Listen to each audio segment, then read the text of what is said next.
The idea of a leather sharpening strop in a modern kitchen might sound a bit unusual, but it's very practical and efficient, and it solves the problem of keeping your knives sharp for a long time after you've initially sharpened them on sharpening stones or whatever other system you use.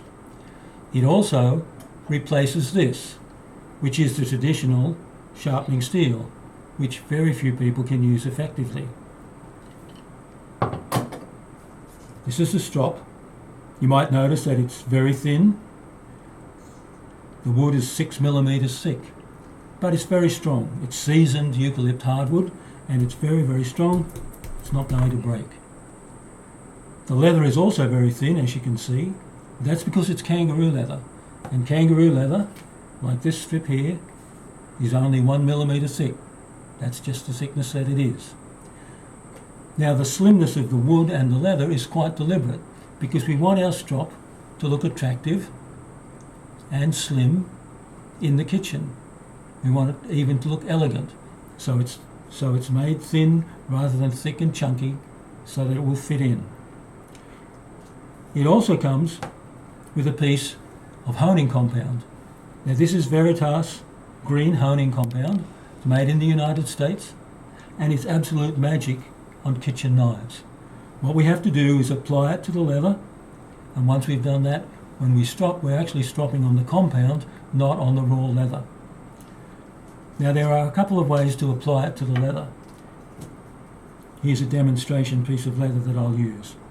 And actually, when I use it, I'm going to use this piece of compound just to show you. I've been using that piece of compound for 4 years, and you can see that in that time, all I've done is rub off the corners. So the compound will last a long time, and it's small enough to fit into a kitchen drawer, out of sight until you need to use it. The first and most obvious way to do this is simply to rub the compound on dry onto the dry leather, like this. Now you can see that even though I'm trying very hard, it's not coming on very evenly. In fact, I seem to be rubbing pieces off as well. Now that actually doesn't matter. You can strop on that, that's fine. That's enough compound to strop on. You can strop on that forever and add more to it. But there is a better way to get a nice, smooth first coat, which will stay nice and smooth forever. We need to put on this piece of leather some kind of sizing compound to give the honing compound a grip. You can use tallow or dripping.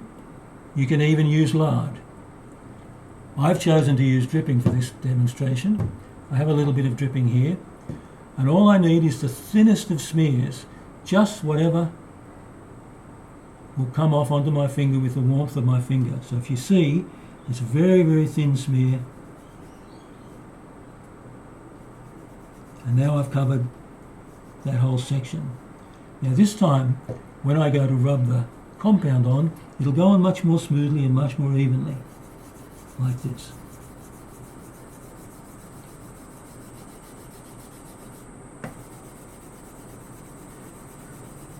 You can see the difference straight away. It's nice and smooth, even.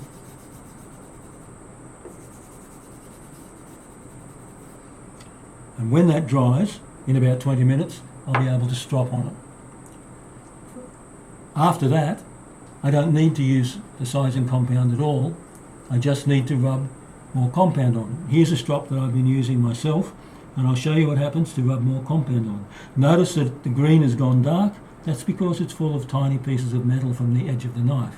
When I want to rub more compound on, just rubbing very lightly, you can see that I've added more compound very, very lightly. Now I've got another coating of compound that I can strop on. The stropping process itself is very simple. That's all we're doing. 8000 grit operating on the edge of our knife. This is big enough to take even the largest of kitchen knives. This is an 8-inch chef's knife, and it's easily stropped to keep its edge sharp for months. So that's the knife sharpening kitchen paddle strop.